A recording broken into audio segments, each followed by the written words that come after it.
mga sidi nabog sa karating na laki karino harabadi nga sidi ibima nanganatiri pi kaya kena ba kaya sakpang pitong daban nabani yopo nabatag nabog di tawal tagadawrabani paisa si kaya tansinsi ato na paisa taande Ibo, ay nalati ba si noong sutyo daw re tiyang nasi haibagini. Ibo na ahan oiraba, kuiraba unsado na suri ba tabag miyamdo, iyang madakya din na suna nungay sadre. Abok tiyang nasi. Isinupi kiwasi kabada, nabog di kaya pinsari. Adaba nabog di. Isinupi animaki, ning batungan ba sa kaya ngam dedo. Ano na, nabog di. Marasuwa nga sili kaya ang tangge na kalibari Alo, nangahay na Sangasi. Karigi changba? Ha? Karigi chang ba? Aigi new lipsticks laitri ko. Amade aigi matte lipsticks so amata laitri ko. Adon sindo laina ba kita mata. Ibok na sina na usa ko na thawai to lan to so kai le to kan ma nung da. Aigi lipsticks amade I said okay. Wari ba ne ka? Adon sindo lising ma ka lo na tari ba ne ka? Ibok na pesa chan yu da ba ne. Na yum na hanjila pa yaroi. Iche, nang natawri si hindi hejan malabani. Abok si ahan oirabani kara katawo. Eko ise, paisa paida ba? Yamna, laita laira ba? Imongi majangag tani. Asi iche na katabam to iye. Iche na makeup products inda. Adok jam na sale hunda da natawri ba si. Iche na khali ba si karino. Iche na oining ba si karino. Aigi life ki ambitions, aigi life ki goal nang kanglabra. Nang labo namang dabo hangamoy ba? Nang ginaba pangoy taba kaya dali ay na kaliba. Aigi oining ba si air hostess oining air hostess abadi aigi menbina. Ano oining ba si bina aparbi ning. Ay matata sandrang zai saning aigi prinsesa. Aigi usik daw na palaga. Ay cheklaro.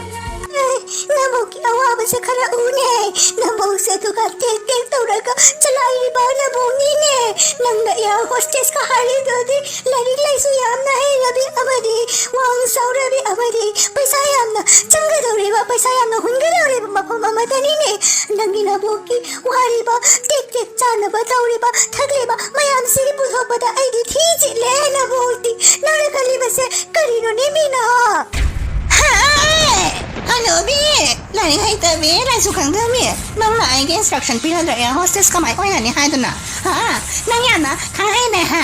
Ai ma yan na sa ne ha. Ai mo da ne adu mai na tarokana kana pinang sa me kai da ne kang. Napun sita hai yang tangai de sa ba. Ngasi chat ngano. Ai ko ta na siwa. Ai ba do ngasi ni mi o hingana. Ibima, chapiro na bani. Ay presar kang tati chalo.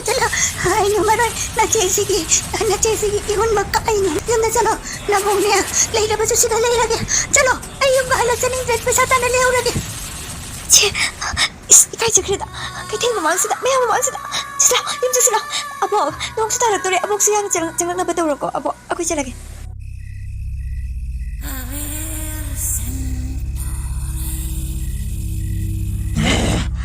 Sidi, binaatay bicara ke, binaatay bina, ay di mapamung bejana, ay su iya hostess uning lambi, ay zakrabi, binaatong di orang bani, adobo, ay nasiru badagi nasidi, ay Hingchabi apa di orang tu na, nasidi, mabok sulit ke, tagat pilih sabi ani, makoy iiso tangang na, ada di matapta.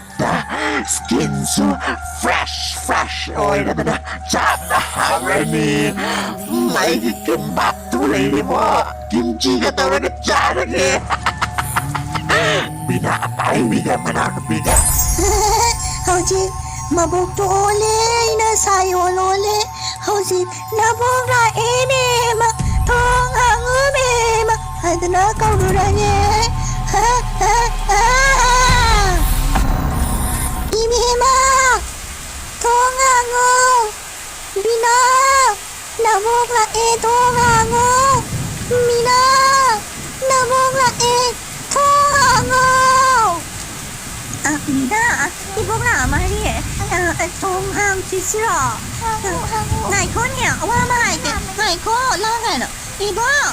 이번 가리기는 아동하는 아이도 아이도 아이디 립스틱 레이가 나가는 나가리는 아동하는 아이도 배상을 봐봐 아무도 달라 말하네 나잖아 사부 사람 빠방한 지나 매치가나 아이 거라 민나는 아이고 민나는 아이들 민나가 뭐야 나가도 말랑 뭐야 아이 이번 살아 누간 살아 배사탄이 들렸잖아 완나가 할라드나 no rest here 배사탄 비게 no rest okay rest over there hey 그리고 내가 우리 세모 그리고 또 hey 나 목세 saksu yam na lam apati bomsu suthar ene na bokti sak lam na yat imong da pusal ro na bokpo na bokware paisa su kari mata yarang ti kaniya paisa yarang ti hai ba paisa yarang ti kamai nang namai ta thangla kamai na thunda palang la pra kari yang halu na la kono maru mo palak ta na thunda anuga apoi na so kari tha ke na la kono ha chalo dukan da amuka halu customer ลากเกี่ยวกับที่กระดิ่งนั่นแต่บ่แต่ชาวไม่อยากร้องเกี่ยวกับ customer ไม่เอามันไปกันนั่นเลยนะมันนี่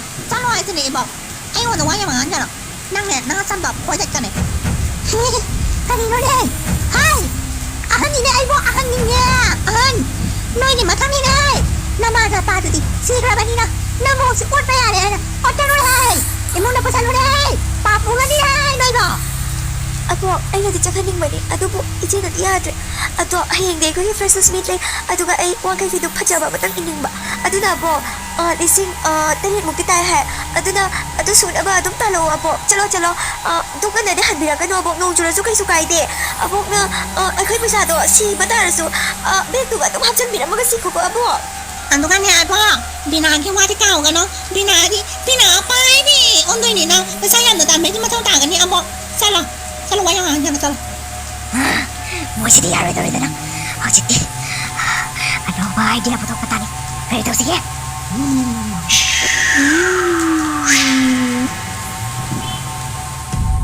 Hojikte ayina pakhang machamo olage maramdi anido binapay bido mawanay pangna leirabani pakhang wala bati soidana jangan bayay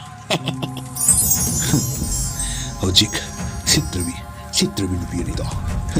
어디 이모는 당할 일이더나.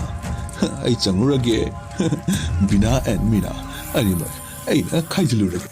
이베마 비나 이베마 게타비 이베마 미나 통항네 너희 따몰라 이니 이제 그라노 거로 있으보 탱나바 행시다. 이복짓기 마땅하이 아빠 강마 권목 만바다오 더이네. 제 나파라 있으보 기쟁네.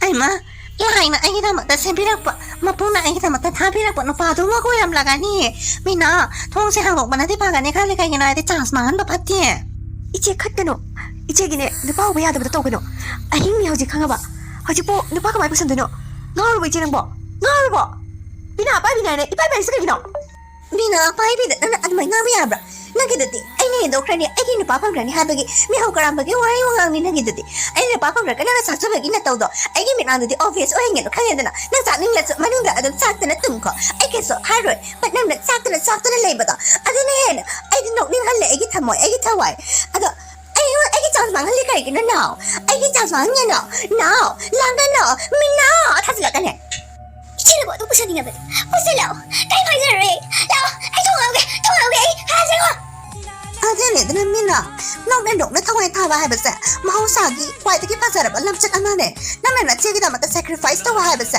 아치디 남기다 맞다 얌나 달마친바 오이가니 나나 나치기다 맞다 나치기 누파 칸바 나치 누파세 이몽도 부신바 해봤어 아치 나는 녹네 야라바 나트로 하비디 나는 녹네 accept 오라바 나트로 해봐 근데 통상나세 누파 부살라세 농아이라세 동항어 뭐 반대게 하고 있는 lep한게 하고는 너희 argument 따도 버는데 ai loi tari so hango thongdo kare yangna hango thongse anatradi ai nam gai de changakane hangzeri bina apai bina hangzeri kere ke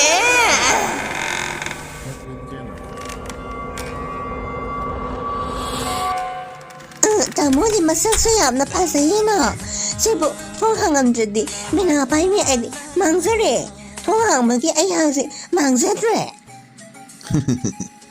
sak phajana tawlaga lakpani sak phajabane di kaino haisibo kaidawlaga lai haino maisibo angang ni niya kaino tawba usi thaweda ma haitare tamo angang wa tamina roise Sonda lengsing bisi tamo. Pambise waram lani lao tamo.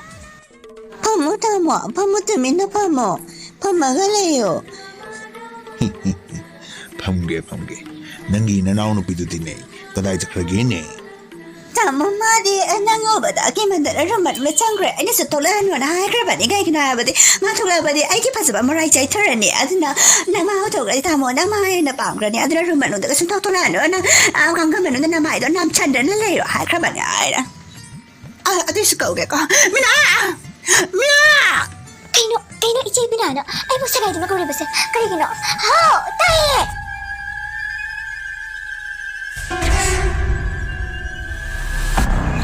Ichi, sigalaw, yangalaw. Tamo, lera mo ko. Mina, ay angang kogyaw de ba ko patabis na kauri ka na. Kari tawra ba ki kari hako sa ba ang dahangog. Turoko, changraga tolak tabi na tao gani. Ayo mila agad man. Saka. Imo man ni ko kan hatna. Mila ma pan pamalaga tama me hara iba. Amma tom tado maga ai si ka san pa. Ai si ka aring arang hatar. Ayang na thokrage. Kari na pakka to kari to. Kari hayna. Pwede na dyan dito pakang si pakang nate. Lupa nate. Maki, Hingchabi na ola pinije. Muna dyan walang so. May mande maki mami. Mami yung di ba mityeng. Maki maya. Iche, mato acha mami nate iche. Tano kasi iche. Iche na lupa na gawin na pero. Tano ko. Kay mo ni hay simbo. Mina apay bigin no pa mo Hingchabi na sayo olay ni hay simbo. Kari no hay simbo. Ay di antong na batang sa trada. Kari no niya. Ay yang niya. Mina, ay bu nam tatorab le mina. Ay wala pansaban no pa wala ka. Hingchabi na ay na ay bu kamay loram dore mina. Mina, nang leramdaba taragadi aigi punsise ngasi di luthogadaba ni habadi ngasi aigi sacrifice tawba numit haibadu oradau ni habadi ai ngasi sirani. Hingchabi na thawai laromgadaba ni khangtap na aigi thawai. Ado kalmai tawsiga amta idea tawnam. Iche, sumay dorse. Aito, uningi, adagi isa yung mga ite. Hanahaya ka niya, iche na, imong gadi ocean na ibig ma. Kochopi, mapanda o tawad siya no. Walang yan no. Ay matapigin. Hayo ko iche. Adagi iba nito, mapanda o chingga si iche. Ano na dodi, ay ko Hingchabi ni, Hingchabi sina. Aduye lao sino ba tawras lao. Tamo, anong sa ema saya ni nuwa mali. Anong tawe hay. At mapanda po to, amtang, otrohaluge. Mabo sa mekhaluge. Otrohaluge. Tamo nga bira mo. Pare, yang na lao ko. Yang chingrasi. Mina apay biga pa sa pagransa. Kasaura gede. Yung gatabi na lagi litad na lang baby daw na question still isip. Ibang, binapay niya yung binapay bibo nung si Sapa. Kaya malaor binapay bina nung si pamihag to bakanda. Hingchabi on nga rin. Hingchabi olam na. Hingchabi kisayon da. Apakang kisayon na hingchabi lao. Ibo, bakang riyam na kiji. Mami yam na lawit.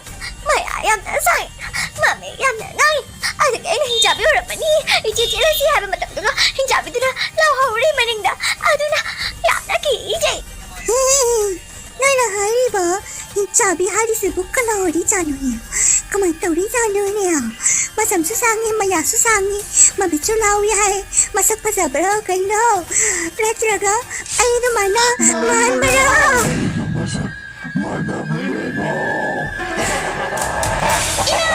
Ikaw sana ka napra kay no manam tiba na sire.